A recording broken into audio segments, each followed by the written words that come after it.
I saw myself as the weakest human being on the planet. And I wanted to transform that into the hardest man God ever created. Who's gonna carry the boats? When you go to war with yourself, you find a lot of peace because you know exactly who you are. When you quit, your mind says we're done. So it doesn't expand. There's no expansion when you quit. Your mind takes control of you. You have to say, F you, I run this motherfucker. You gotta tell your brain where you wanna go and how you wanna go and how you wanna get there. Stay fucking hard!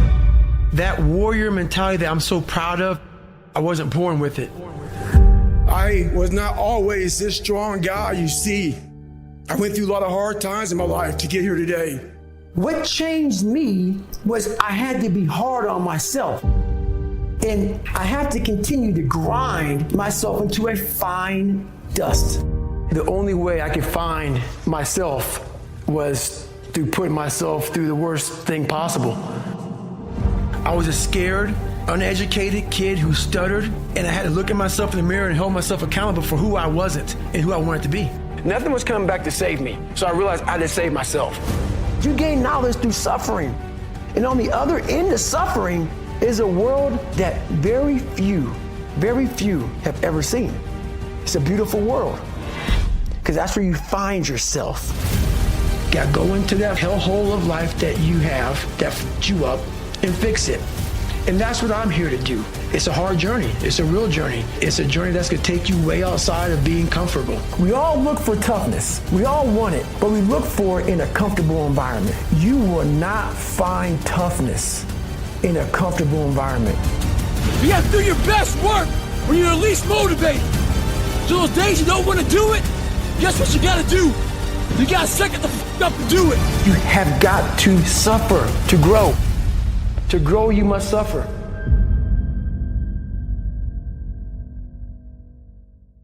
The things I don't enjoy that I still do, that's where growth is at. And that's, for me, the only place growth is at is in that uncomfortable zone. So you want to be normal. So you just want to be like everybody else that roams the world, not knowing the power that's in them, being fine with being mediocre. You want to go back to who you were, huh, David? I'm like, F that, man. I want my mind to know who's in charge. So for the better part of 26 years, my mind was in charge of me, which is why I made all these horrible decisions. But once you take control of your mind, you start making decisions for yourself versus your mind making decisions for you. So basically, a lot of us aren't prepared for life. We get up willy-nilly and just hope life is gonna happen. It is gonna happen, but it's gonna happen with a prepared mind or an unprepared mind. Most people attack life with an unprepared mind. What I do is I try to account for all things that could happen, might happen, probably will happen, and then the unknowns. So basically, I can't account for everything, but I do know there could be some things that come up in life that you need to be ready for. I know for a fact I'm not gonna wanna work out tomorrow. Therefore, I'm preparing my mind for that. I don't wanna do that. I know tomorrow will come with some difficult decisions to make. It may come with getting a phone call saying someone died, this happened, that happened. I'm always preparing myself, not in a morbid way, but just like, look, man, be ready for life. Don't let life just start attacking you left and right. Make sure that you start to build a mental armor so then you're ready for life. And that comes with a very physical way, and the physical helps out the mental. I realized at a young age how to change myself was through discipline. And the military didn't teach me that. It was something I realized I had zero discipline, zero self-discipline. And I realized I have to start developing this. And I started really because I was horrible at reading and I was horrible at writing. I have so many learning disabilities, it's not even funny. So I just sit down at the table and spend so much time in this, reading and writing and learning. And that kind of translated over to my self-discipline with working out. So that's where it started. I started when I was about 16 years old and said, well, I'm a 4th grade reading level.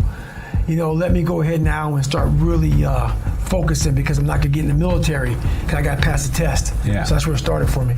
It's more important to own your weaknesses. You have to really triple down on those, man. Because why? You want to become a full human being. We like to run away from weaknesses. Like for instance, if you're good at running, all you want to do is run. If you're great at reading, you have several books. But we don't do those things that we're not good at. So for me, I realized, man, like I keep on running away from these things I'm not good at. I have to dive into these things. I have to become one with these things, and that's what happened. And so I own them both, and I talk very openly about them both. I see a whole bunch of people walking around out here who have no idea how talented they truly are.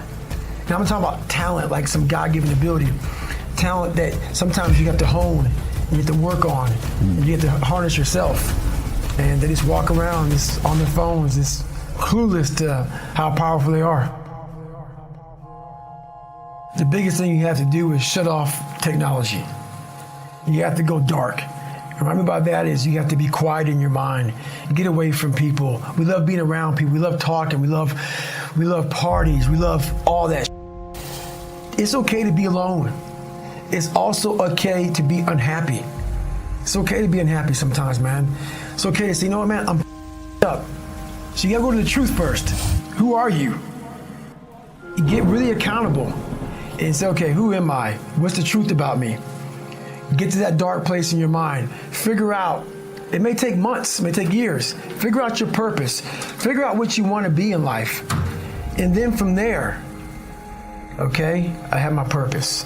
It may take a long time. No one knows their purpose because it's too loud. Find your purpose. From there, all right, you got to start planning. People love the planning phase because it's very comfortable. And then from the planning phase, you gotta go to execution.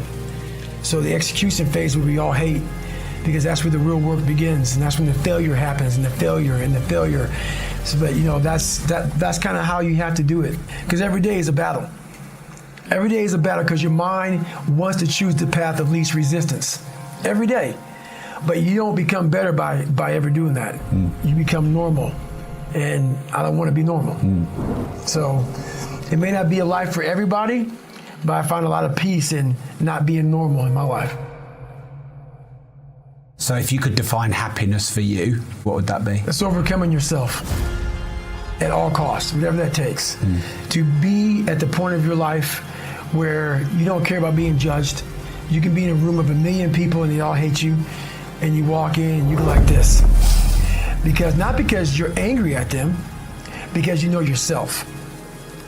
Inside and out, and you know that you've put yourself through hell to be where you're at today. You've walked the walk, you've talked the talk, and you've walked the walk. And that's, to me, what it's all about. It's all about putting those boots on the ground and getting after it every day.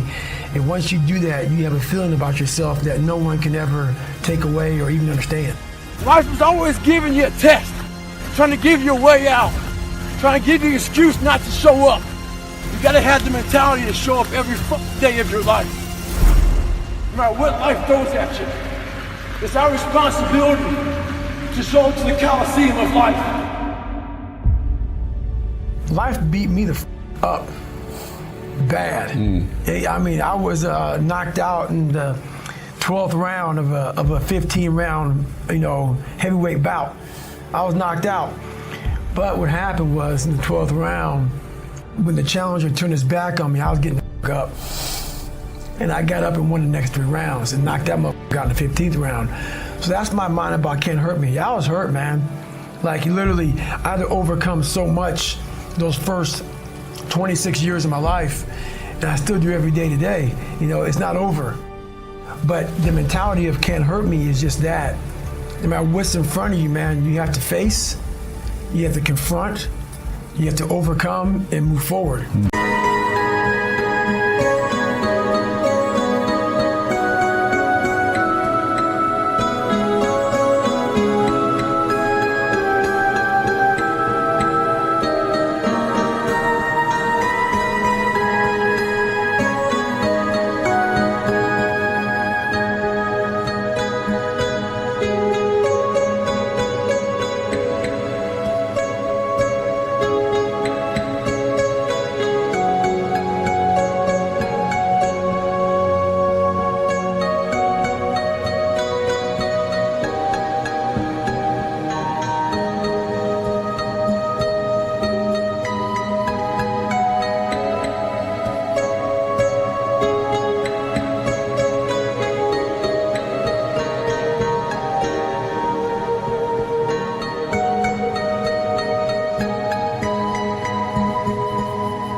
So my father, some of the kids that bullied me, my learning disabilities, all these things I went through in life, stuttering, had so many different issues, failing and failing and failing, I had to overcome them, or they would have overcame me. I was able to look at my childhood and how I grew up as the ultimate training ground for my life. There has to be some people in this planet Earth who have my mentality. As gross as it is to some people, and as far off as it is and not understood, there has to be some people like me on this planet Earth. Has to be some warriors out there that are able to take this mindset and do something with it. So that right there, once you are able to look at your life and realize that all these bad things are actually the ultimate training ground for what you're going to, encounter in life, you start looking at your past very differently. I'm still examining human potential. How far can the mind go? How far can we go as human beings? But it's amazing that once you get control of that thing, how far you can go. At the end of the day, I asked myself one question: can I take one more step? And usually the answer is yes. So if you can answer that question and not take another step, that is real failure. That is real quitting. So a lot of people can take one more step, but they choose not to. I don't know if you can take 2 steps. You got to answer that question after you take the first step. But I can always take one more step, so if I choose not to, that's on me. And I got to live with that. Most people think I'm just some animal who runs and yells and just says "f***ing motherfucker" all the time. And that's nowhere near the truth. That's maybe what they see in a 1-minute video, and that's what we believe. But there's a lot of thought behind a person being a born loser, becoming who I am today. You don't just wake up and just Rocky. You gotta wake up and think about, there's a process to getting better.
For me, I built Goggins from the ground up. I was born David Goggins. David Goggins wasn't good enough. He was a scared, bullied, abused kid. That kid, whenever something got tough, no matter how hard I trained, no matter how ready I was, whenever something got tough for me, David Goggins, the real David Goggins, would come out and he would quit. So I realized this over a period of time. So I had to build Goggins.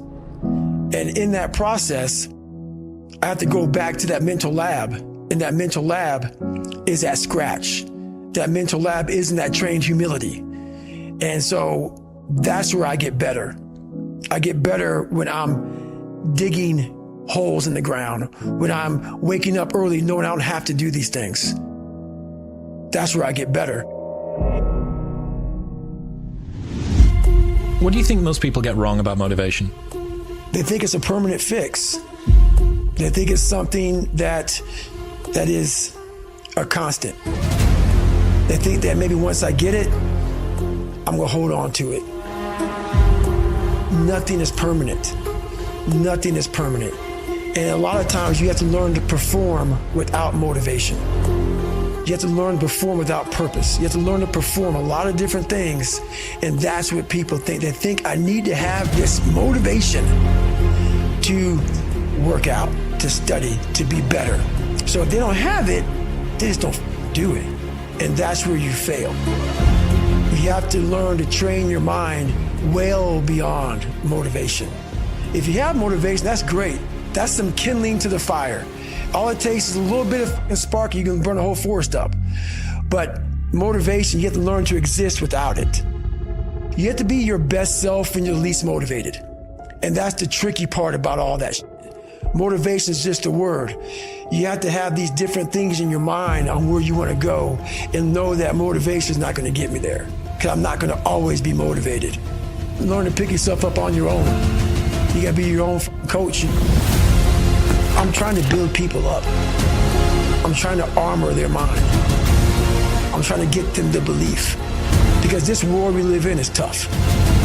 It's tough. It will beat you down. The world and the life that we live in is the ultimate competitor. It will find your weakness and it will just hammer you. So if I can help you build belief, build confidence to the point where nothing can hurt you because you know exactly who you are. Being ashamed is one of the biggest things that kill people nowadays. In their minds, kill them from moving forward. I'm ashamed of myself.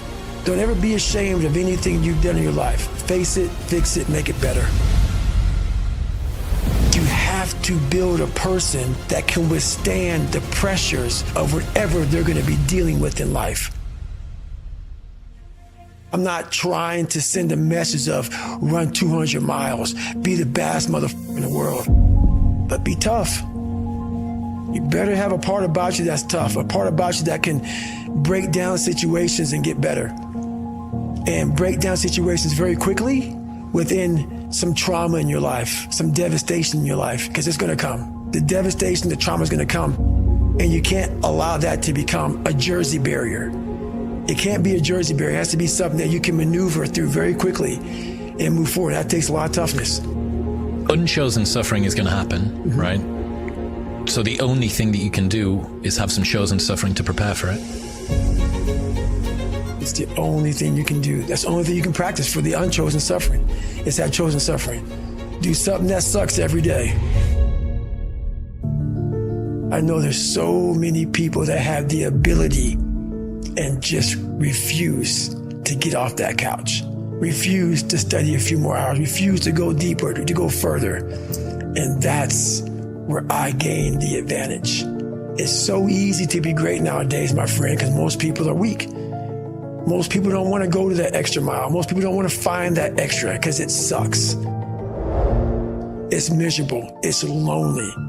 You become very, very powerful when you overcome yourself.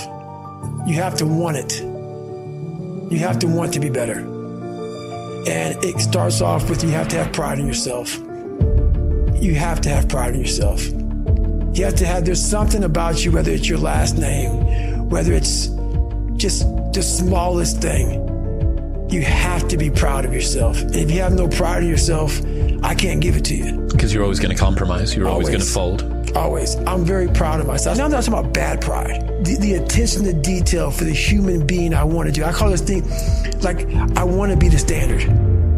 I want to be that guy. Like, every place I went in the military, there was this ethos about how this place is, how we're going to live, how we're going to represent ourselves. And I walked around and I saw that most people didn't live up to that ethos. Like, if you go to whatever company, they had this mission statement on how we want to run our company. I made one for myself on how I want to be. And that is why if people can make up a mission statement, an ethos in which they want to live by, and every morning you wake up, you hold yourself accountable to that mission, not a company's, your own. Make up your own mission statement. What do you want to be in life? And once you do that, now you can work with somebody to get better. You can work with yourself to get better. But until you know what you want to stand for, you will always just be sitting down. You'll never stand for anything. Your mind takes control of you. You have to say, I run this motherfucker. And that's what that's all about. You have to build a person that can withstand the pressures of whatever they're going to be dealing with in life. Because this world we live in is tough. It's tough. It will beat you down. The world and the life that we live in is the ultimate competitor. You have got to suffer to grow. To grow, you must suffer. The mind has the tactical advantage over you at all times. At all times of your life, the mind has a tactical advantage over you. Why is that?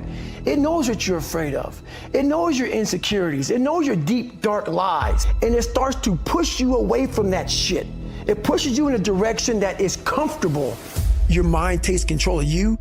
You have to say, you, I run this motherfucker. When that alarm clock goes off at 4 or 5 in the morning, your mind says no. You just say, it's just what we do. It's what we do now. Because to get to where you want to go, the amount of pain involved, I'm not saying physical, I'm not saying you got to break yourself off. The amount of mental pain of how many times you're going to have to do something that you don't want to do to get to where you want to go. There's going to be more times you do something that you don't want to do than you are going to want to do it. That's your new norm.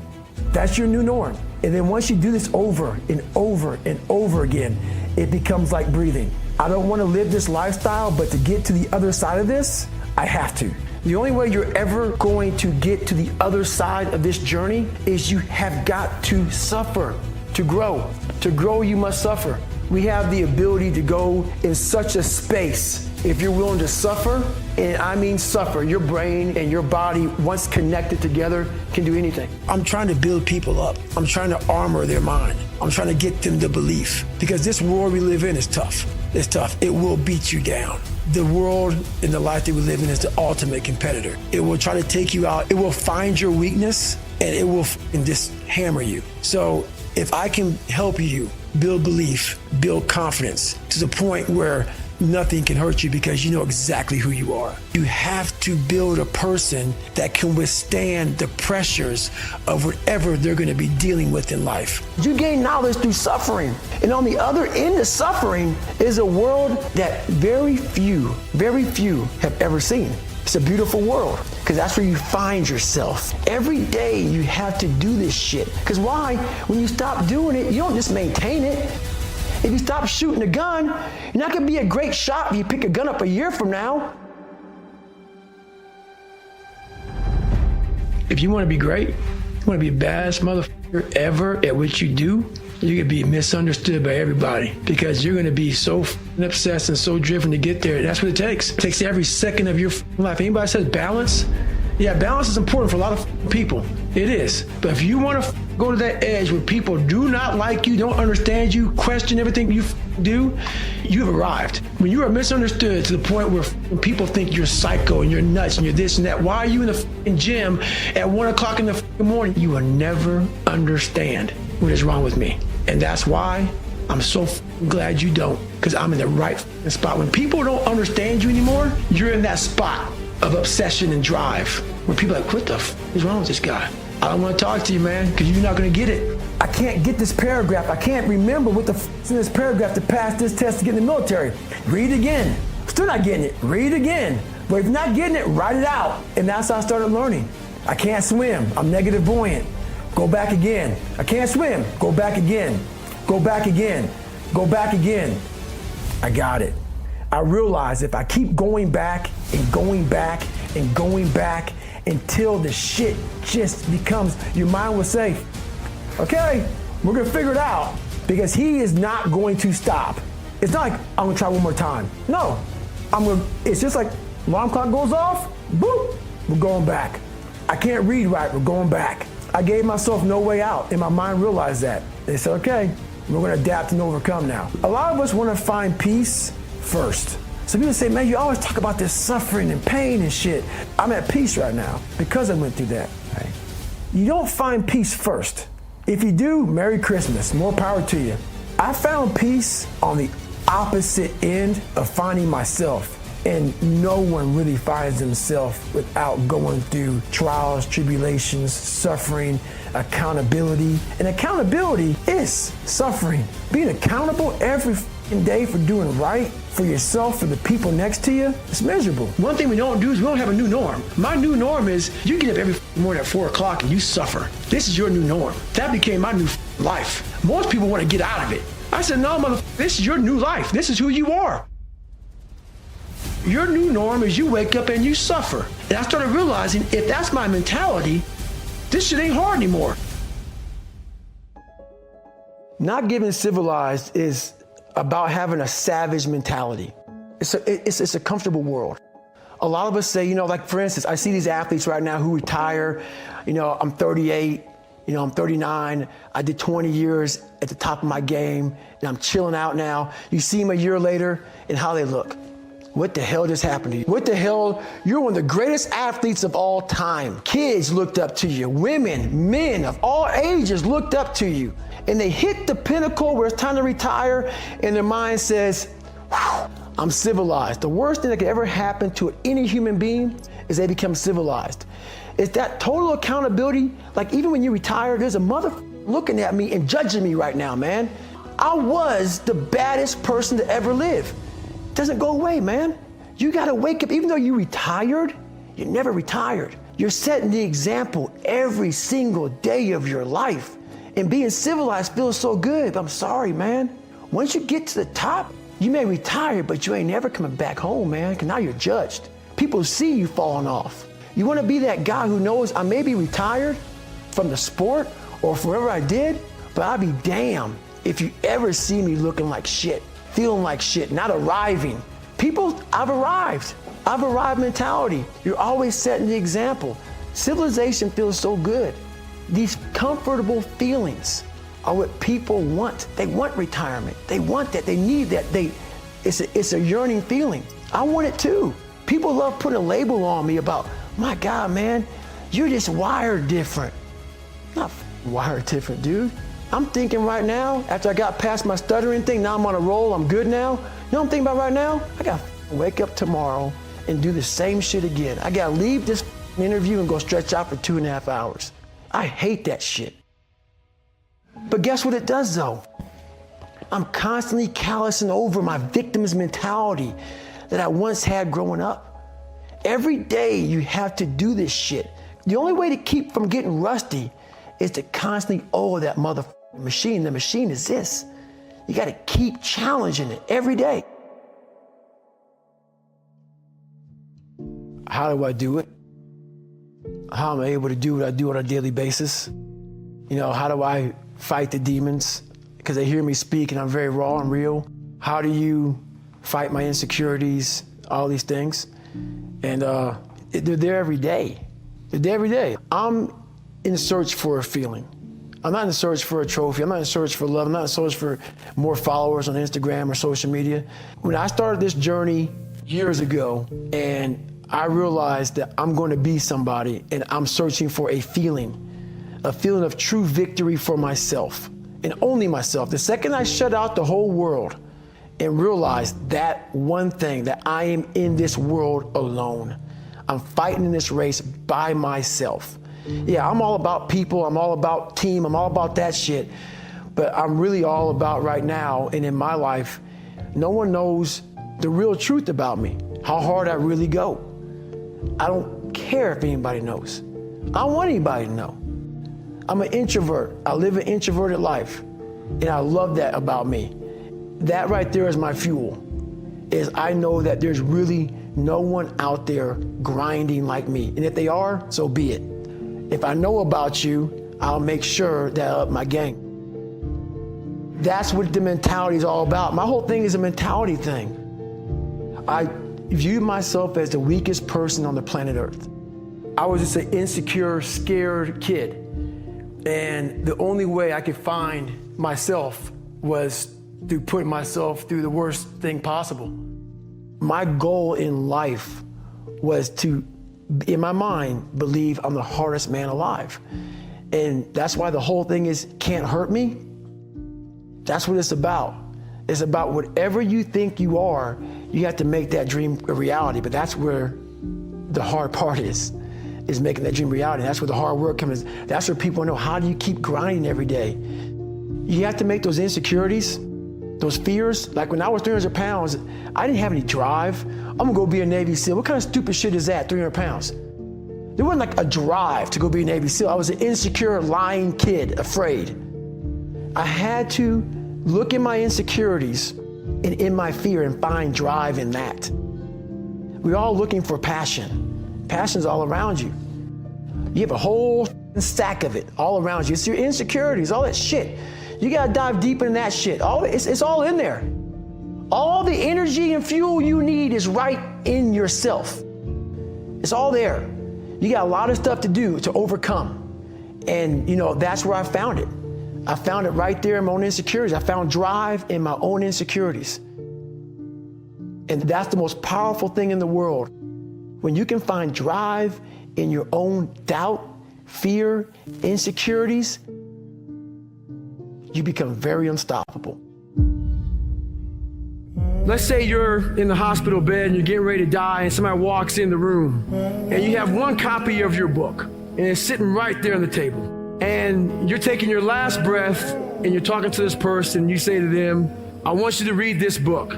As you're dying, think about this. That book that you just wrote, would it change their life forever? And if it's not changing their life forever, you have to rewrite your book. You have to start rewriting it right now. I wanted to live my life in a way that when I died, I was proud of myself. I know what pride felt like. And if it took pushing myself to death, I was willing to do that. If I want to look in that mirror, not impress anybody, not money, not fame, not nothing. I wanted to impress the guy in the daggone mirror. And I worked endlessly and tirelessly to do that. And it happened. I see what is not the norm, what's impossible, what all the theorists say you shouldn't be doing this. That's the wrong way to go. And I'm like, let me see if I can pull this shit off. It's so easy to be great nowadays, my friend, because most people are weak. Most people don't want to go to that extra mile. Most people don't want to find that extra because it sucks. It's miserable. It's lonely. I really started to enjoy seeing what the human mind was capable of and seeing that what is so horrendous, there's so much joy and glory in this shit. The most important conversation is the one you have with yourself. You wake up with it, you walk around with it, you go to bed with it. Eventually, you act on it. Sometimes you act on it good, sometimes bad. You gotta change the internal dialogue.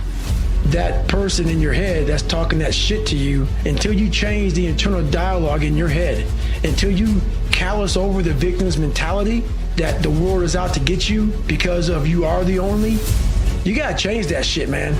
I get that mentality. I once had that mentality that no one understands what the f I'm going through. And if you keep that mentality, you're gonna stay in the same exact spot that you're in. I saw myself as the weakest human being on the planet. And I wanted to transform that into the hardest man God ever created. Your mind takes control of you. You have to say, you, I run this motherfucker. You have to be your best self and your least motivated. You have to have these different things in your mind on where you want to go and know that motivation is not going to get me there. The only thing that changes your DNA is discipline. If you can get through to doing things that you hate to do, on the other side is greatness. You have to be willing to fail 100 times to succeed once. And if you're not willing to do that, man, you're not going to even get a fraction of what you're looking for. There's a new bar that you must always set in your life. And once you become complacent and you become civilized, you've arrived, you're no good for anybody. Everybody's journey is different. Everybody's journey is different. I was on a journey to see who David Goggins was. And that journey took me in some of the hardest areas a human being can even imagine.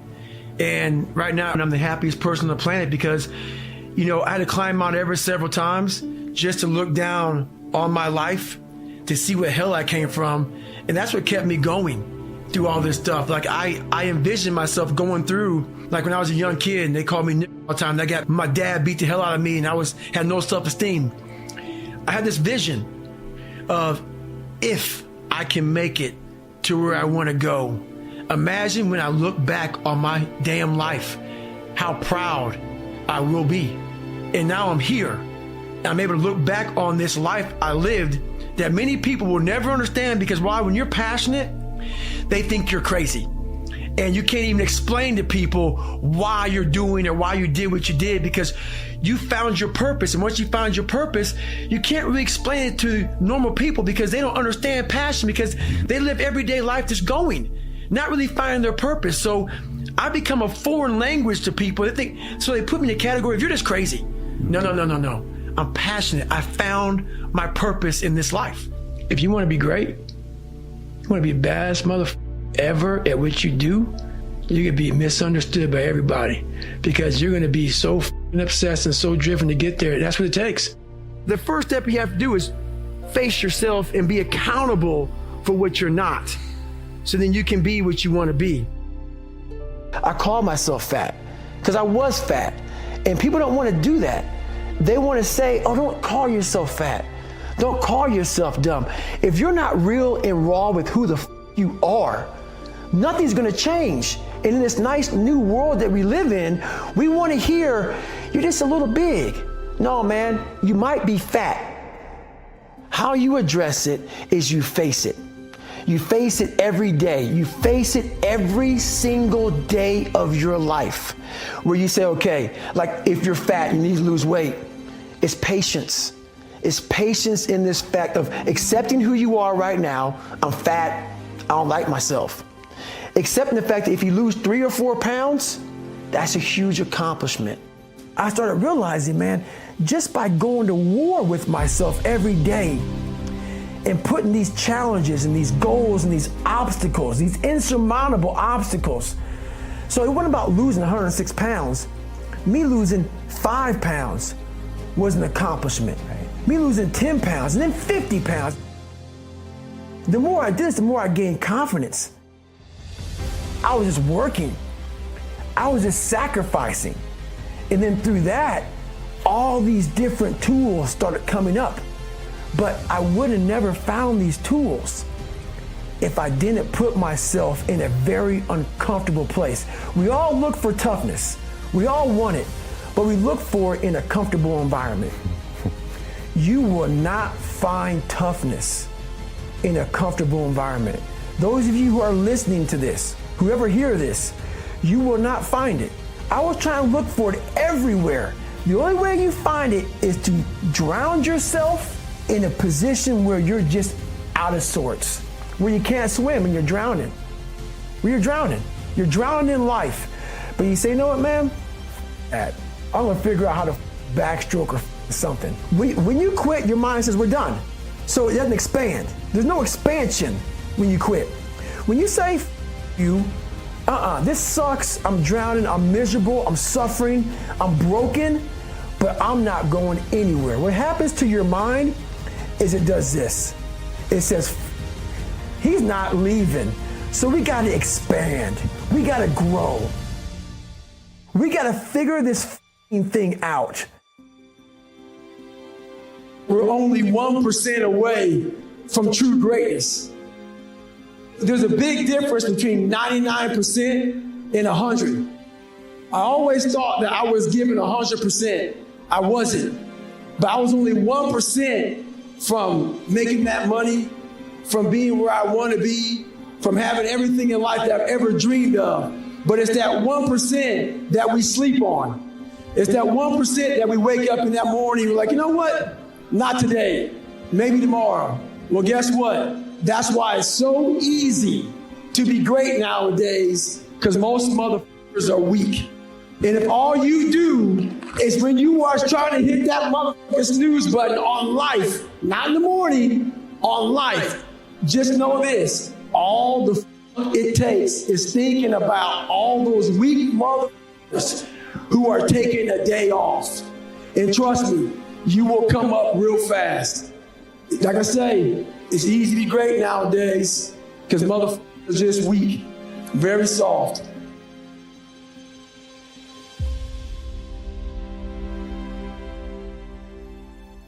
Well, I believe that you have to build belief. Belief is like, there's an after school special belief where the mom says, believe in yourself, and that's all great, but there's also a built belief. And the built belief is one where you are constantly, like for me, I came from a bad place.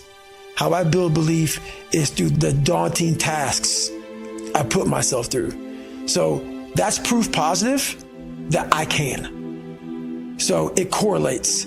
And that's how this piece of kid that I once thought I was built belief by saying, I was in 3 hell weeks. I went to Ranger School. I tried out for Delta Selection. Undeniable stack of proof. That is proof, motherfucker. So whenever you think you can't, confidence comes from the thing that you built. You must build belief. You must build confidence. It can't be like, hey, I'm gonna go knock that shit out. You gotta look over here and say, I can knock that shit out. It's belief, and it's built on what you put in to yourself. And one thing I was able to do was to dream. I was able to dream outside those 4 walls of that small town. And until you're able to really put yourself into that dream, but don't make dreams your master, that's where you truly become what you're destined to become. What do you mean, don't make dreams your master? A lot of people sit back and they dream about being a sports figure, or dream about being a SEAL, or dream about being an astronaut. And all it is a motherfucking dream. They don't put the work behind the dream. That dream has become their master. When you become the master of your dream is when you say, I want to go be a Navy SEAL. And you say, okay, I'm going to lose 106 pounds in less than 3 months. The dream was the one thing I thought about, and the dream was now gone. Now, what comes in, the dream goes away, and the laundry list of details and tasks come up. Gotta do this, gotta do this, gotta do this, gotta do this. That's when you become the master of your dream. So, a lot of people out there dreaming. We are all great. No matter if you think you're dumb, no matter if you think you're fat, no matter if you are fat, no matter if you've been bullied, we all have greatness. It just, you gotta find the courage. You gotta find the courage to put your Bose headphones on and silence the noise out of this world and to find it. You have to get in a quiet place in your brain. We all live on our phones. We all live on Google. We all live in this whole social media world that I really hate. I absolutely hate it. Why you can't find purpose? Because in your head, there's a bunch of noise. When I was younger growing up, they called me this, they called me that. I had all that noise in there. The second I put on the kind of quote unquote Bose headphones and silenced the noise, I listened to my internal voice. Half of us live our whole lives and never even listen to what the hell we want to do. Get off the podcast. Don't be on social media too much. Cut out all the noise. Get back to the mental lab. You don't know what you want to be because you haven't spent time, real time with yourself. Spend time with yourself. Trust me. And once you find that passion, that purpose, your goals, your purpose, everything will just start lining up. And then you'll find the courage to start that journey. You have to believe that you are here on this earth for a reason. And if you don't believe that you're here for a reason, your life will seriously hurt. And I start looking at my life and all the shit I went through as God put me, some God, whatever you believe in, put me here to go through this. And now I see all the hundreds of thousands of lives I'm changing by the hell I went through. There's a lot of power in that. So my purpose, as I started going through this journey, instead of looking at like, woe is me, God, man, why? I started looking at it as it's the perfect training ground. You knew exactly what you were doing.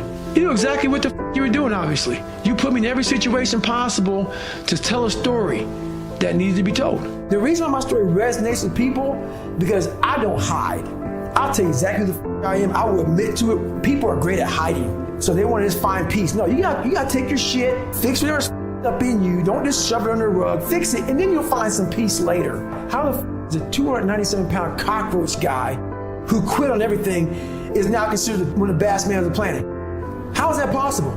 It means I had to change one thing, my mindset. I had to believe and make that belief work. And through hard work, I did that. I also believe that we're going to end up one day meeting the Maker. And I believe that Maker knows everything about you. Everything about you. Knows I was going to be here and talking to you. Knows everything. And the one thing that scares me to death in my life is getting to heaven and not being what I was supposed to be. And I believe that God has a chart, and he looks at the chart and he puts it in front of you when you get to heaven. He says, hey, this is what you're supposed to be. And one of my biggest fears in life was to see that chart and not have every block checked off. You know, I want to make sure that I'm constantly pursuing whatever it is I'm pursuing, just constantly grinding myself into a fine powder. That's my purpose now, to continue to push myself so others can see what is possible. Let's say you're in the hospital bed and you're getting ready to die, and somebody walks in the room and you have one copy of your book and it's sitting right there on the table. And you're taking your last breath and you're talking to this person. You say to them, I want you to read this book. As you're dying, think about this. That book that you just wrote, would it change their life forever? And if it's not changing their life forever, you have to rewrite your book. You have to start rewriting it right now.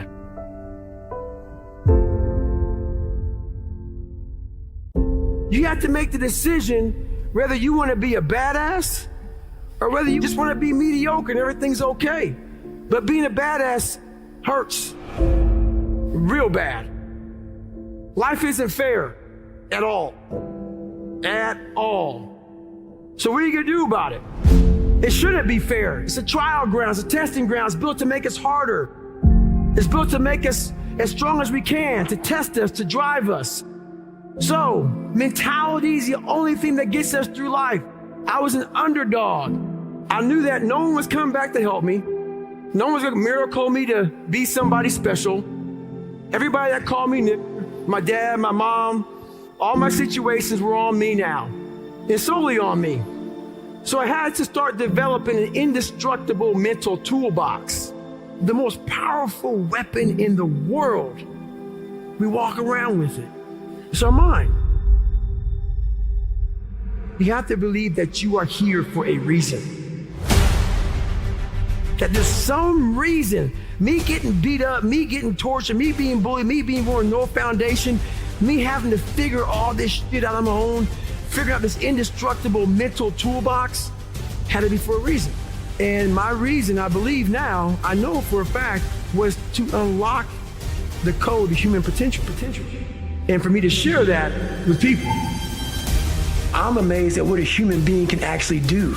I literally made this human being out of just like a whole bunch of scraps. And I started putting this scrap metal together. And after a while, I started learning more and more and more through pain and suffering, through all the failure I went through trying to build this person who's Goggins. The one thing that made me who I am today is being vulnerable. It's breaking myself down to the absolute rock bottom and being able to tell people who I am. And that's how I fixed it. Literally, being able to look somebody in the eye and say, you know what, man, I have a whole bunch of character problems, character flaws. I've lied about this. I've cheated here. I'm insecure here. This isn't the real me. I lied to you about that. I wanted your acceptance in life. Life created this person, me. Life created me to be this person that I was back in the day. And I had to realize, man, that's okay, man. It's not my fault. Now I gotta go back and fix this shit though. So a lot of this isn't your fault, why you do some things you do, why you feel the way you feel. But no one's coming back to save your ass. You have to go back to where the shit started, wherever that place is for everybody, and have the courage to go back there and start fixing what broke you. One thing I'm most scared of in the world is losing touch with the best thing in the world is your mind. Your mindset, how you can picture yourself, how you can focus, how you can drive, how you can put yourself in so many situations to get out of it. Because those headphones we listen to, those phones that we Google to find information, there's so many situations in my life where that shit's not gonna help me. It's not gonna help me because I know what's helped me. None of that stuff's ever helped me. None of that stuff's ever helped me. What has helped me has been me alone, getting my shit together and being accountable for who I'm not and who I want to be.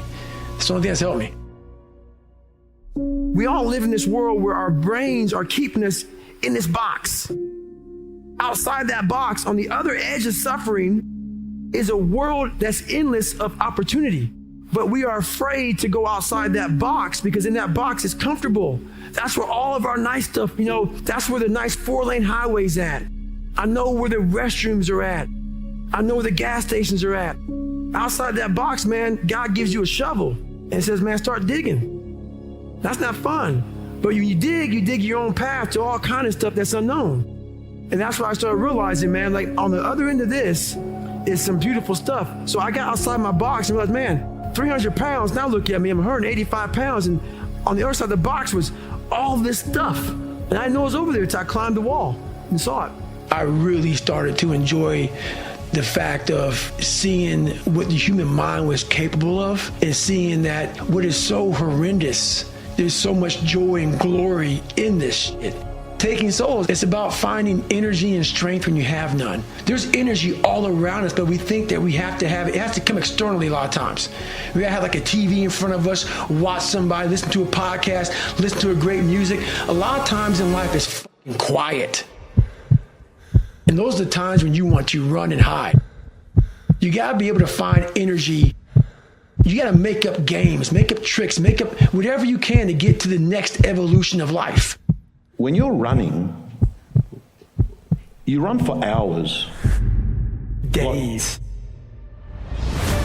It's a thing that makes me so pissed off in this world, man, is that so many people die with untapped potential because they think that someone else is fucking better than them. And they were born, not with the greatest tools. You don't need shit. You need the ability to grind your ass into a fine powder. And when you're in that fine powder, find a way to build that motherfucker back up repeatedly. You have to always be willing to work. And a lot of people now are talking. I hear so much talk. I don't hear a lot of work. I hear a lot of people telling you what you should be doing, how you should be doing it, how you should be living. And I look at them and you're fat, you're out of shape, you look like shit, but you're telling the motherfucker how to live. The woe is me mentality. It's too hard. Life isn't fair.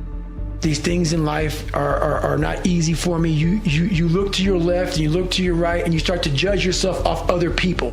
Everything starts to corrupt your mind. You start to look around too much at other people and what they're doing, and that starts to corrupt your own dialogue. We are judging ourselves against too many fucking people. You have to judge yourself against yourself. This is a race against David Goggins and David Goggins alone. And once you can silence all that bullshit, all the outside interference and things that are attracting your mind to everything, you can then start to grow. We want to skip forward to peace. Let's skip all this pain and suffering and misery of real life. Let's cover it over, nice big blanket, and let's find peace. No, sorry, it's not possible. Gotta go into that fucking hellhole of life that you have that fucked you up and fix it. And that's what I'm here to do. You must go to war with yourself before you find peace. I'm trying to give you tools on how to do that. And I'm not considering to smile and be happy about it. It's a hard journey. It's a real journey. It's a journey that's going to take you way outside of being comfortable. You'll be very, very uncomfortable. I'm not a theorist, people. There's a bunch of people who are theorists who go to the library, study the mind. They study it in a book. I studied it by being a practitioner. I put my mind in hell and I realized how I was thinking, and I figured out tools and tactics on how to get through it by being in it, not by studying it, by being in it. I did 67,000 pull-ups in 9 months, and it calloused my hands. It calloused my hands real good to protect my hands against the bar. I started learning how to callous my mind, to callous over my victim's mentality, and that's what I did.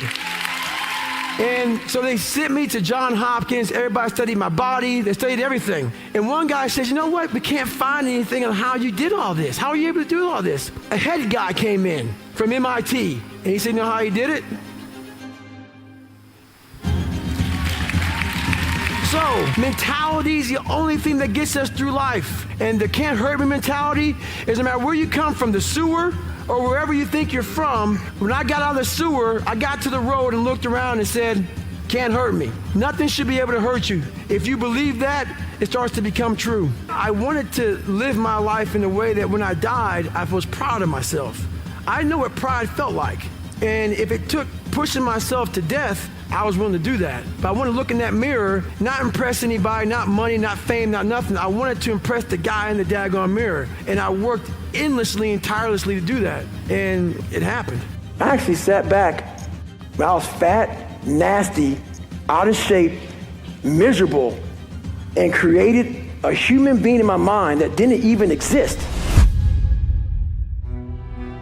And said, That's what I want to be. I want to be that guy.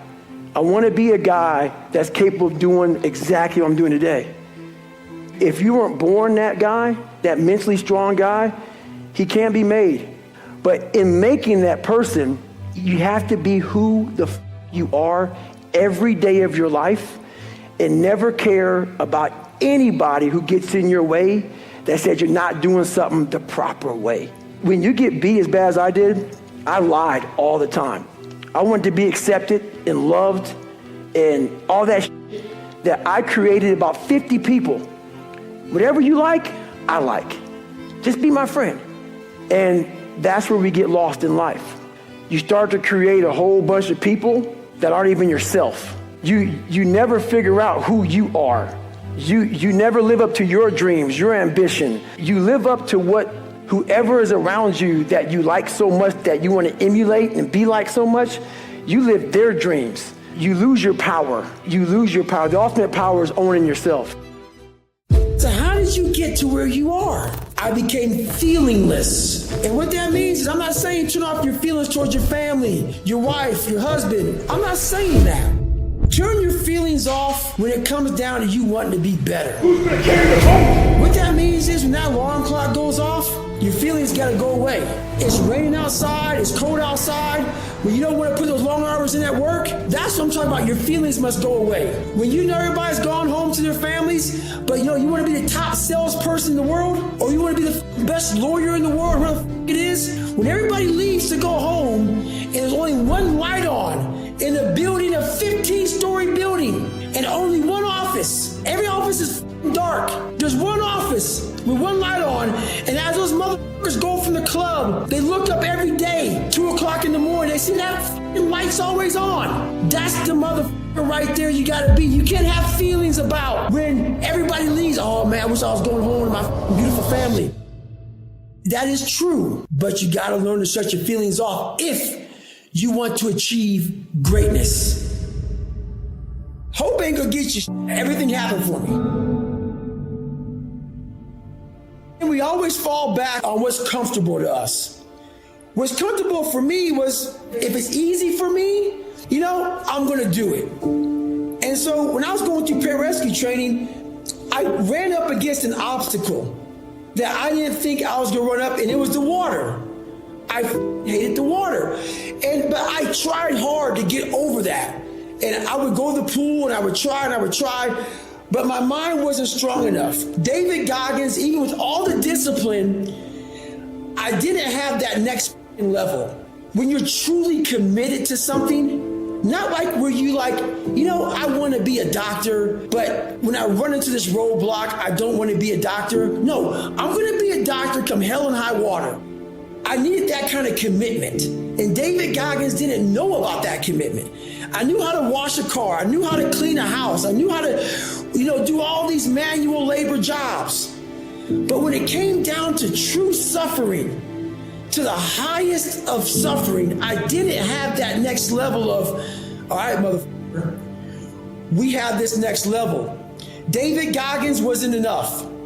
So I went into my mental lab and realized, but I want to be great, but I don't have greatness in me. So I had to create a motherfucker that was great. And in my mind, I'm really big on visualization. And people may think it's all kind of bullshit. Believe what the fuck you want. I don't give a shit. This is the true shit right here, man. I went in my mind and said, okay, I want to look like this. I want to feel like this. And I want to have a mind that is cast iron steel. That is never dull. That is always sharp. That was the biggest thing I wanted. I wanted to hit obstacles that most people up, including myself, but I didn't waver. I didn't fear. I didn't run away. I just stayed and marinated in the fear, in the suffering. And through that, building Goggins, I will become Goggins when necessary. And I started to do these things on my own. I had my own training ground. I built a training ground. I wasn't Navy SEALs. If you go to Navy SEAL training not prepared, you're going to quit. So I built this training ground on my own. And I started doing these horrific things that David Goggins couldn't handle. But Goggins started slowly coming up. I started putting that visualization of the guy I wanted to create. And in that water, when things got hard, when I was training on my own, Goggins would appear. Goggins would appear. When David Goggins would come up, Goggins would smack him the down and say, no, motherfucker, we're gonna drag you through this. And that's kind of how it happened. Over a period of time, this man evolved. Goggins became the guy that can withstand all kind of torture and pain and keep coming after you. And that's where that next step with evolution became. Well, I put it this way, man. A lot of people say, don't be like him, like me. And I get it. And you say, was it worth it? It was worth it. I'm going to challenge these people who say, man, that's a little too much. It is. Which is why most of my message is for everybody. When it comes down to the uncommon, amongst the uncommon, it is only for 0.0000001%. And these are the people who want to be the uncommon amongst the uncommon. I'm talking about Grover. Michael Jordan is in that category. It's those people who realize what they want, and beyond all things, I'm going to achieve it. So if you don't want to be like me, I get it. But is it so bad that a person has millions of dollars in the bank? Is it so bad that a person has 2 of the top books in the world, top of the list of all time? Is it bad that a person's broke all kind of records? Is it bad that a person's been the Navy SEAL, Army Ranger, gone to Delta Force training, gone to Air Force, smoke jumper? Is that bad? Is that bad that by 47 years old you're trying to find what to do next? Is that so bad? Because you've done everything in the world, because the second you thought about it, you did it? If that's bad, I don't want to see what good is. So why it's bad to most people? Because it looks exhausting, and it is exhausting. And that's why it's bad to most people. Most things that are bad to people is because they can project what the fuck it takes to get there. And as they're projecting that shit, they're like, oh man, dude, you're destroying your life, your health. You have no family, you're unbalanced. I can make it a million things. But what the real thing is, you projected what that shit looks like, and it looks like hell. It looks like hard work. It looks like suffering. It looks like a dedication that people don't understand. And it is that. But that, at the end of all that shit, my friend, I front-loaded my life. Front-loaded. Everything I wanted to do, I did the second I thought about it. Now at 47, I am 100% retired, and I still live like I'm not, by choice. Your brain is the most powerful weapon in the world. Once you put away your phones and your computers and all that we have nowadays, yeah, it's great. We're up to date, but your brain is the only thing you have when you're going through depression, when you're going through hard times, when you're going through death, real life. You can't Google that, man. You're alone. You're alone. You may have a shrink you're going to, you may have a best friend you're going to, but there's 24 hours in a day where you're alone in this brain, and your brain is talking to you in all kind of ways, and it wants to control you and pull you in these different pockets. If you can't control your own brain and your brain controls you, you got to tell your brain where you want to go and how you want to go and how you want to get there. You got to control it. If not, it's over. What existed for me was, okay, man, how am I going to make this work? And all I knew back then was hard work. The only way anything gets accomplished. That's all I heard back in those days. You got to work hard. You got to work hard. I'm not getting I can't get this paragraph. I can't remember what the f***'s in this paragraph to pass this test to get in the military. Read it again. Still not getting it. Read it again. But if you're not getting it, write it out. And that's how I started learning. Okay, well, I got to write out everything I do. And then write it out again. And write it out again. And guess what happened? I got it. I can't swim. I'm negative buoyant. Go back again. I can't swim. Go back again. Go back again. Go back again. I got it. I realized if I keep going back and going back and going back until the just becomes, your mind will say, okay, we're gonna figure it out, because he is not going to stop. It's not like I'm gonna try one more time. No, it's just like alarm clock goes off, boop, we're going back. I can't read right, we're going back. I gave myself no way out, and my mind realized that. They said, okay, we're gonna adapt and overcome now. Like a lot of people say, trying hard. Your mind knows, man. It knows this guy's bullshitting me, man. This guy's lying. There's no truth behind it. When I was in Navy SEAL training, people go, how were you there for 18 months? The program was only 6 months long. You were in 3 hell weeks in 1 year. No one's ever done that. How did you do that? I talk about the new norm. When I lived in a $7 a month place when I was growing up for a short period of time, I loved it. I didn't know any different. That was my norm. Once we moved out of that place, we moved to a $236 a month place. I was like, I never want to go back to that little piece of shit.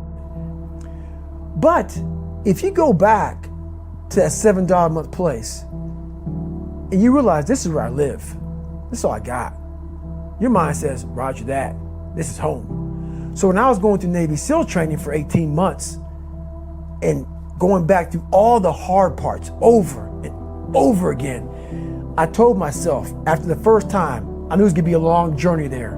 My body was breaking down. It was just how it was going on. I said, you know what? This is my new norm. So my mind said, it's like going to work. Like you go to work, you put your suit and tie on. I go into suffering every day. Every day, suffering, being broken, duct taping my feet up, stress fractures, shin splints, being broken. This is my new norm. And your mind says, if we're not broken, this ain't normal. We gotta be broken. So then your mind starts to get tougher and tougher and more callous. People, how did you run on broken feet? Broken shins. My mind knew this is how we operate. We're in Navy SEAL training. This is what we are. I became hell. And that became my new norm. I gave myself no way out. There was nothing outside these walls of hell. Nothing. I love God, but for a short period of time, I became the devil, because that was hell. I became the boss, the owner, the CEO of Navy SEAL training. That was my mindset. And that's how you get through things. You immerse yourself in wherever it is, and you become that. You become that and give yourself no way out. When I was 297 pounds and I was fat as hell trying to be a Navy SEAL, the scariest thing in the world to me, even to this day, was that could have been the rest of my life. I thought then I was trying hard. That's the scariest thing in the world. I thought then, 297 pound, working for Ecolab, spraying for cockroaches, making $1,000 a month. I thought that was me at my 100% potential. Come to find out, a few years later, I wasn't anywhere near that. 106 pounds less, graduated Navy SEAL training, went on to do all these other things. Looking back on that was me trying hard. That's why people gotta understand, what is in us, we have no idea until we start trying hard. And I mean really trying hard, where you're obsessed with, hey, this is my new norm. My new norm is that, wow, this isn't always fun. It's not always meant to be fun. And that's when you know you're trying hard. People hear my story and think this guy is sadistic. I realized how the brain works. I figured out how the brain works. I'm a scared kid, and that's what gives me so much power. I had no foundation, and I built this off of just researching the mind. The feeling you get is basically invincibility. You realize that you can't do it all the time. When you need to do it, I know I can go to a place that I can live in. And when you know that you can run on broken legs and you can do certain things that a lot of people can do, but they're not willing to do, this power this sympathetic nervous system of fight or flight, and you're fighting. It gives you this charge of energy of when you're sitting there at 3:30, 4 o'clock in the morning and you're duct taping your feet up because they're broken, and you're doing it by yourself, and you're going through arguably one of the hardest training in the world. And these guys, most of them are healthy, and you're going through it broken, and you're already at a disadvantage, but you're still there. You can feed into that and tap into that for a lot of power. But if you look at it, well, I'm broken, man. Like, I'm not gonna make it. But if you look at it as, man, I'm broken and I'm still here. And I'm fighting, and I'm gonna find a way to get through this because I have no other place to go. It gives you a lot of power. When things start to suck really, really bad, my brain and a lot of people's brain, they don't go to your dad beating you up. Your brain says, we gotta get the out of here. This is miserable. So anger goes away a lot of times when you're suffering because your brain just says, we gotta run, we gotta go. So that anger is not popping up saying, oh, I wanna show them, I wanna show those people. No, there has to be a much deeper. When I say deeper, it has to be down to mineral soil. It has to be down to that nice mineral soil where nothing can burn. You can't burn dirt. So it has to be down that low, that literally is something in you that's at the core of your soul. But you don't find it unless you spend a lot of time with what you want to be in life. I can't give that to you. Right. You can't give it to somebody. When you find your true passion in life, and my passion for me was like, oh, I want to be, I don't give a Navy SEALs, Army, I don't give a shit. I want to serve my country. I want to be someone that I'm proud of. I want to look at myself in the mirror because I was so disappointed. That accountability mirror I talk about, I was so disappointed in what I saw every day. I wanted everybody to love David Goggins. And a lot of people did. I didn't love myself. But I knew a lot of us want to find peace first. So people say, man, you always talk about this suffering and pain and I'm at peace right now because I went through that. Right? You don't find peace first. If you do, Merry Christmas. More power to you. More power to you. I found peace on the opposite end of finding myself. And no one really finds themselves without going through trials, tribulations, suffering, accountability. And accountability is suffering. Being accountable every day for doing right for yourself, for the people next to you, it's miserable. It's hard. So, even the smallest details.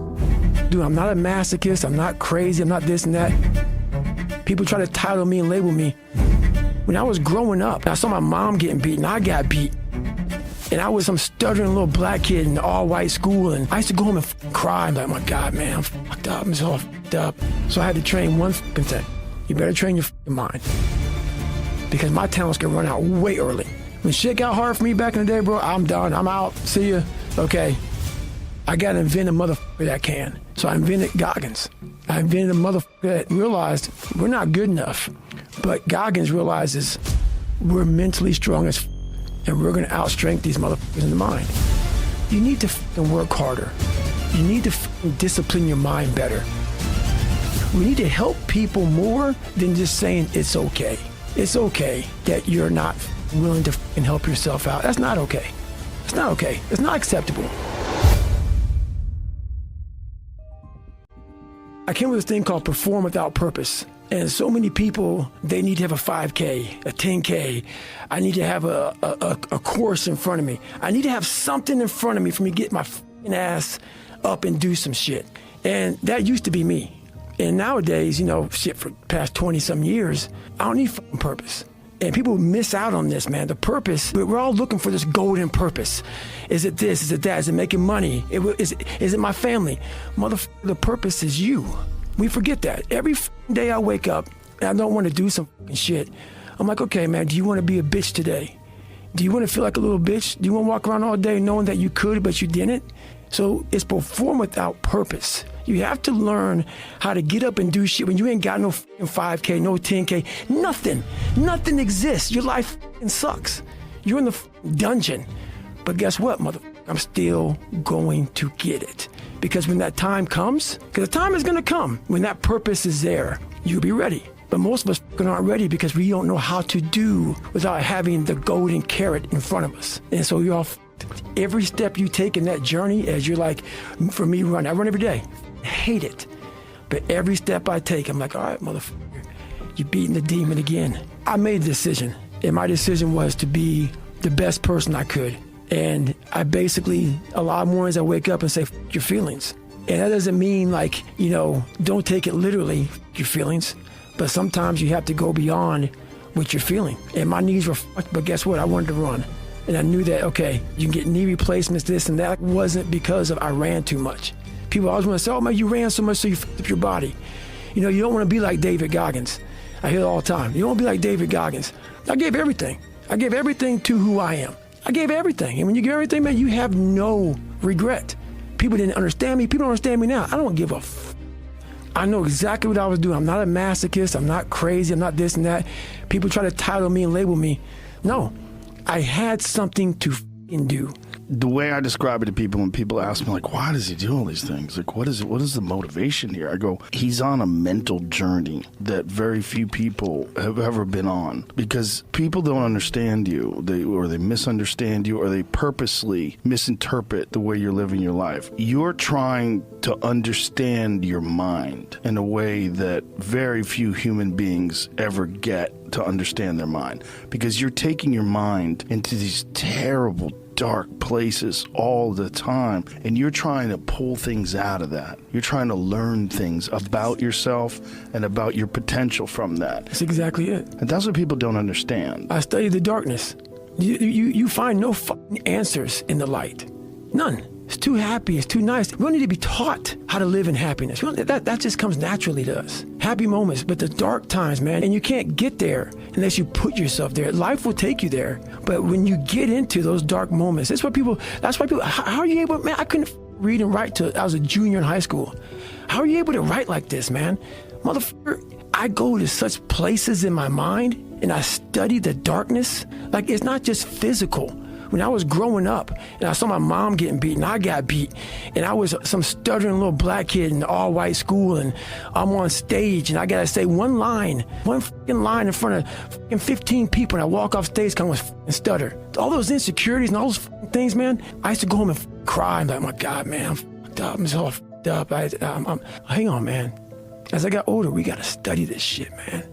The only way we're gonna fucking get through this is if we study it. So every time I'm in a dark moment and life's fucked up around me, whether it be physical or just life, I get in it, man, with a fucking pen and paper. I'm like, okay, this sucks. I can feel like I'm losing my shit, but let's fucking study this. Let's come out of this motherfucking genius. I studied the black matter of the mind, the dark matter, like Stephen Hawking. If that's his name, I said it right. That motherfucker studied the space and shit. That's where I consider myself, man. And so many people get it wrong, and I don't give a man. You can't, for me, I cannot help people. There's a lot of cookie cutter shit out here in this world. Oh, discipline, wake up early, take a cold shower, this, that, whatever. It's all fucking bullshit. It's not. But what they don't teach you within the cookie cutter is like our minds are like a garage. And the garage, if you open a garage and it's all cluttered up, it's all up, you can't put your car in there. You got boats and you got kids' toys and shit everywhere. But if you organize that garage and you put everything in its rightful spot, you can put that car in there. You can put 2 cars in there. You can put bikes in there. And that's like with the mind. People talk about discipline and determination and repetitions and all this shit. Consistency. Why people fall off the wagon so often is because their mind is full of shit. There's no room in that mind for discipline.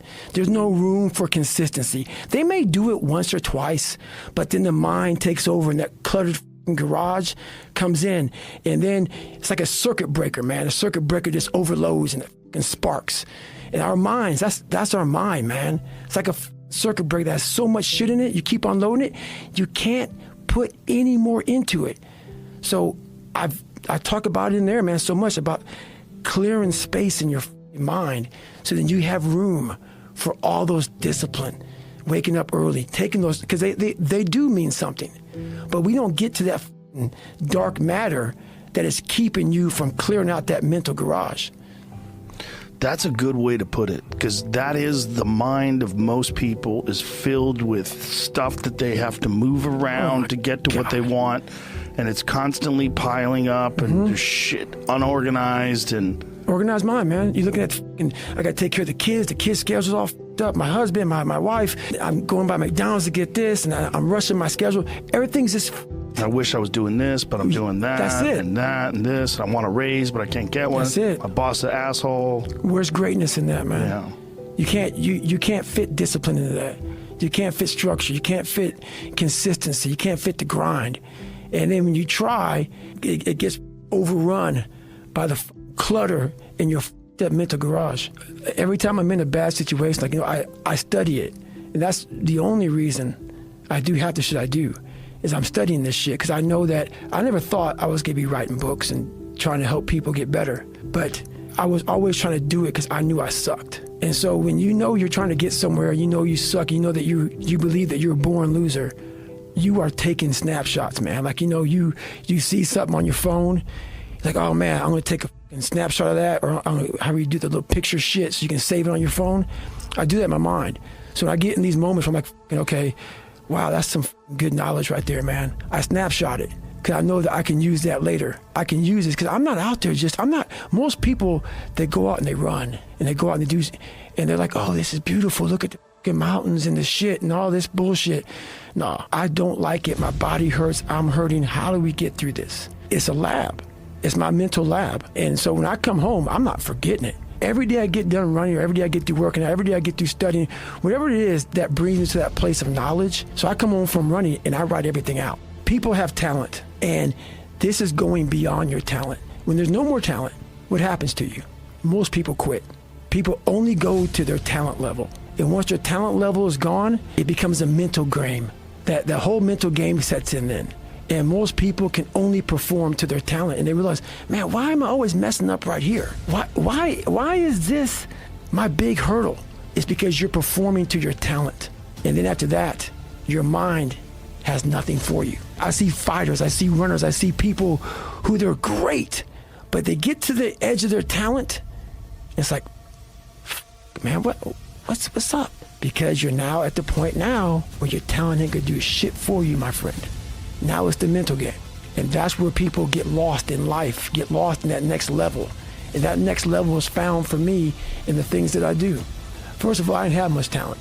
So I had to train one thing. You better train your mind, because my talent's gonna run out way early. When shit got hard for me back in the day, bro, I'm done, I'm out, see ya.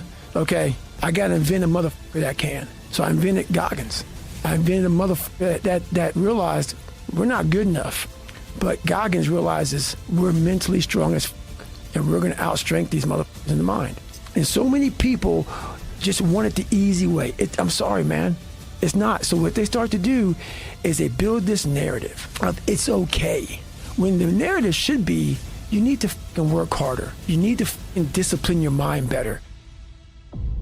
We need to help people more than just saying it's okay.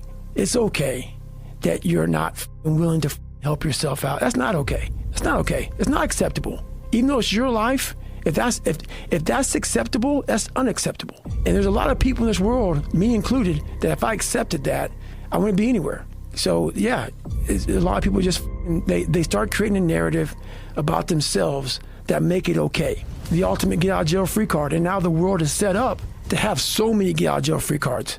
Everything is okay, and you can't say a motherfucking thing about it. Man, why are you always yelling? Guys, you. This is how I talk, bitch.